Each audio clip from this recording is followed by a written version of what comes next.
নমস্কার, কেমন আছেন সবাই? সম্পুস ফুড ব্লগে সবাইকে স্বাগত জানাই। আজকে ভেরি গুড মর্নিং। এখন বাজে সকাল 7:30। আমার সকালেই স্নান করা হয়ে গিয়েছে। ভাবলাম আজকে গুড মর্নিংটা নিজেই দিই। তারপর আমি চলে এসেছি কিচেনে। ছেলের আর হাজব্যান্ডের টিফিনটা বানিয়ে নিয়েছি। তো আজকে টিফিন ছিল সিমুয়ের পায়েস, মটরের ডাল আর করেছি একটু পরোটা।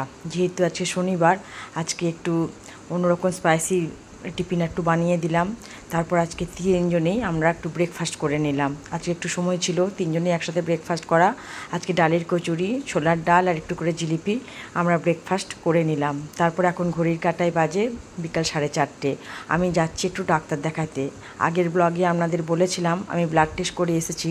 তো সেই ব্লাড টেস্টের রিপোর্ট ডাক্তারকে দেখাতে গিয়েছিলাম। তো আমার ডাক্তার দেখানো হয়ে গিয়েছে। এখন বাজে সন্ধ্যে 6:30। আমি কাকুরগাছি বিকারামে চলে এলাম। একটু খিদে পেয়েছে, মনে হচ্ছে একটু বেশ কিছু খাই।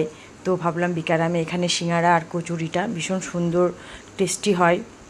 তো কাকুরগাছিতে আমি এখানে সিঙ্গারা, কচুরি আর ছেলের জন্যে একটু পেস্ট্রি নিতে এলাম।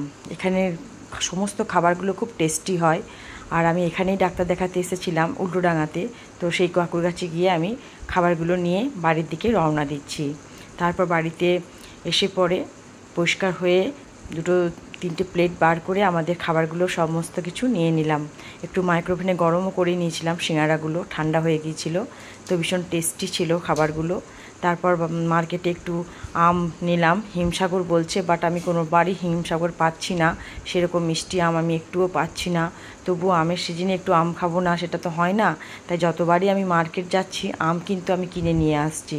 তো আমের সাথে একটু আপেলও নিয়ে এসেছি, একটু কলাও নিয়ে এসেছি। তো সমস্ত ফ্রুটসগুলো আমি সাজিয়ে একটু রেখে দিয়েছি। এখন ঘড়ির কাঁটা বাজে সন্ধ্যে 7:30। তো ডিনারটা এখন কিছু বানানো হয়নি। তো একটু চিকেন ছিল ফ্রিজে। তো সেই চিকেনটা বার করে একটু পরিষ্কার করে ধুয়ে রেখেছি। আপনারা পুরো রেসিপিটা দেখুন। আশা করি পুরো রেসিপিটা দেখলে বুঝতে পারবেন চিকেনটার আজকে কি রান্না আমি বানাচ্ছি। একটা নতুন টেস্টি রান্না আপনাদের আজকে আমি শেয়ার করছি। চিকেনটা ভালো করে ধুয়ে ওখানে 2 চামচ টক দই, সামান্য মতো নুন আর 2 চামচ গোলমরিচ গুঁড়ো, 1 চামচ লঙ্কা গুঁড়ো আর গন্ধরাজ লেবুর 1 স্লাইস আমি একটু দিয়ে দিলাম। এটাকে ভালো করে আমি আগে মাখিয়ে নেব। এটা ভীষণ একটা টেস্টি রেসিপি আপনাদের আমি শেয়ার করছি। চিকেনের এই রেসিপিটা দিয়ে আমরা রুটি, পরোটা বলুন, ভাত বলুন, খুব ভালো লাগবে খেতে। অবশ্যই এই রেসিপিটা যদি কেউ বানিয়ে না থাকেন, অবশ্যই কিন্তু একবার এই রেসিপিটা দেখে আপনারা বানাবেন। আশা করি আপনাদের খুব ভালো লাগবে। এখানে আমি 20 মিনিট রেস্টে রেখে দিলাম। তারপর আমি এই রান্নাটার জন্য দিয়েছি 2টো পেঁয়াজকে কুচি করে রেখেছি, একটু আদা গ্রেট করেছি আর একটু রসুন গ্রেট করেছি। তারপর আমি 20 মিনিট রাখা চিকেনটা একটু ফ্রাই প্যানে ভালো করে আমি একটু হালকা করে ভেজে নেব। এই রান্নাটাতে আগে চিকেনগুলো একটু এপিট ওপিট দুপিট ভালো করে ভেজে নিতে হবে। পুরো রান্নাটা যদি দেখেন তাহলেই বুঝতে পারবেন চিকেনটা আমি কি করে বানাচ্ছি। যদি স্কিপ করে যান তাহলে কিন্তু বুঝতে পারবেন না। খুবই টেস্টি একটা রেসিপি আজকে আপনাদের সাথে শেয়ার করছি। এইভাবে একটুখানি আমি এপিট ওপিট একটু ভেজে নেব। আর চিকেনের যে একটা গন্ধ থাকে এই রান্নাটাতে কিন্তু সেই গন্ধটা থাকবে না। ভীষণ টেস্টি একটা রেসিপি। কোনো চিকেনে কোনো গন্ধ কিন্তু এখানে আপনি পাবেন না। আর গন্ধরাজ লেবুটা যদি দেওয়া হয়, তাই গন্ধরাজ লেবুর যে একটা ফ্লেভার আছে সেটা কিন্তু আপনি এই রান্নাটাতে পাবেন।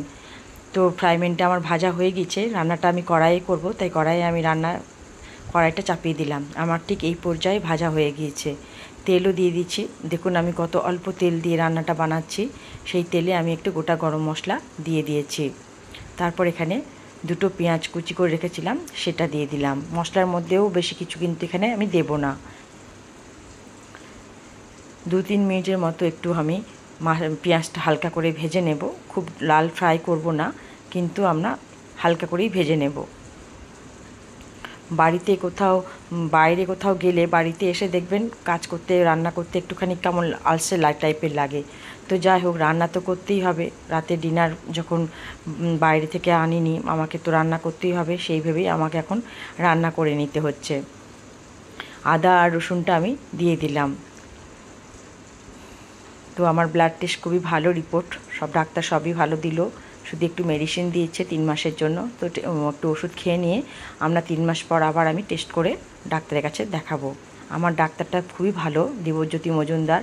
খুবই ভালো ডাক্তার। আমি 1.5-2 বছর ধরে ওনার কাছেই আমি দেখাচ্ছি। আমি খুব ভালো আছি, ওনার কাছে ডাক্তার দেখিয়ে আমি খুব ভালো আছি।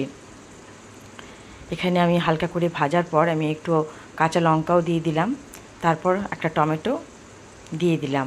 এখানে টমেটোটা গ্রেট করে আপনারা দিতে পারেন। আমি বারবার বলেছি গ্রেট করে দেওয়ার থেকে একটা কুচিয়ে দিলে সব রান্নার টেস্ট হয়, তাই আমি গ্রেট করি না, আমি একদমই কুচি করে দিয়ে দিলাম। গ্যাসটা আমি এখন মিডিয়ামে রেখেছি। এখানে স্বাদ মতো আমি নুন দেওয়ার পর সব কোয়ার্টার চামচ করে আমি সমস্ত মশলাগুলো দিলাম। এখানে হলুদ গুঁড়ো, জিরে গুঁড়ো, লঙ্কা গুঁড়ো 1/2 চামচের থেকেও কম দিলাম, একদম কোয়ার্টার চামচ। তো একদম অল্প মশলা দিয়ে এই রান্নাটা আমি বানাচ্ছি, এতটাই অসাধারণ টেস্ট হয়, একবার না বানালে আপনারা বুঝতে পারবেন না। তাই একটা রিকোয়েস্ট, অবশ্যই এই রান্নাটা দেখে আপনারা অবশ্যই একবার বানাবেন, আর ভালো লাগলে আমাকে একটা কমেন্ট করে দেবেন। আর যারা আমার এখনও পর্যন্ত ভিডিও বা ব্লগটা সাবস্ক্রাইব করেননি তারা অবশ্যই একটা করে সাবস্ক্রাইব করে নেবেন, সেই সাবস্ক্রাইব করার অনুরোধ রইল। আর আপনাদের ভালো ভালো কমেন্টের জন্য আমি অনেক অনেক অনুপ্রাণিত হচ্ছি। থ্যাংক ইউ সো মাচ এইভাবে আমার পাশে থাকার জন্য। 1.5 চামচ মতো আমি টক দই দিয়ে পুরো মশলাটা ভালো করে আমি একটু কষে নিচ্ছি। আমি কি কি উপকরণ দিলাম সেটা একটু ফলো করবেন। তারপর ভাজা চিকেনগুলো আমি একটু মশলার সাথে ভালো করে, গ্যাসটা আমি ফুল দিয়ে দিলাম, তারপর একটু ভালো করে কষে নেব। যেহেতু এটা রুটি দিয়েই খাবো রাতে, তো তার জন্য আমি খুব গ্রেভি রাখবো না, আর সামান্য আমি একটু জল দেবো। এখন কিন্তু কোনো জল দিচ্ছি না। এভাবে 2 মিনিট ভালো করে আমি একটু চিকেনটা কষে নেব।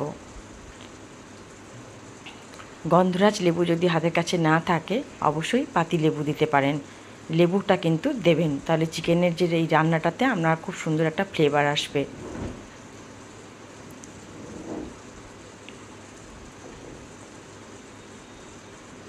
দু মিনিট আমার কষানো হয়ে গেল, এবার আমি একটু 2 মিনিট ঢাকা দিয়ে দিলাম। 2 মিনিট আমার ঢাকা দেওয়া হয়ে গিয়েছে, দেখুন একটু জলও বেরিয়ে গিয়েছে। তো আমার চিকেন কিন্তু এই জলেই সেদ্ধ হয়ে গিয়েছে, একদম সুন্দরভাবে চিকেনটা আমার সেদ্ধ হয়ে গিয়েছে।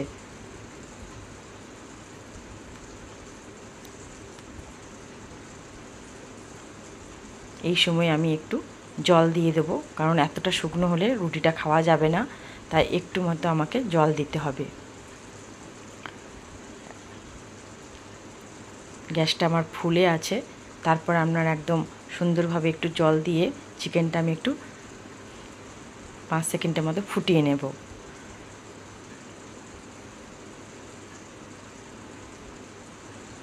এবার রান্নাটা ব্যালেন্স রাখার জন্য আমি একটু চিনি দিয়ে দিলাম। চিনিটা কিন্তু অবশ্যই দেবেন, সমস্ত রান্নার ব্যালেন্স রাখার জন্য লাস্টে চিনি একটু দিতেই হয়। তারপর যে মশলাটা আমি এখন দেব সেটা কিন্তু এই রান্নার জন্য একদম অবশ্যই দিতে হবে, ভাজা মশলা। এটা কিন্তু এই রান্নার এই মশলাটাই হচ্ছে সবথেকে আসল, তাই এই মশলাটা একদম রান্না হয়ে যাওয়ার শেষে দেবেন। গোটা জিরে, গোটা ধনে, শুকনো লঙ্কা, একটু দারচিনি রোস্ট করে যে মশলাটা আমি বানিয়েছিলাম ঠিক সেই মশলাটা অবশ্যই দেবেন। ভীষণ একটা সুন্দর স্মেল বেরিয়েছে। আমার একদমই রান্না হয়ে গিয়েছে চিকেনের রেসিপিটা।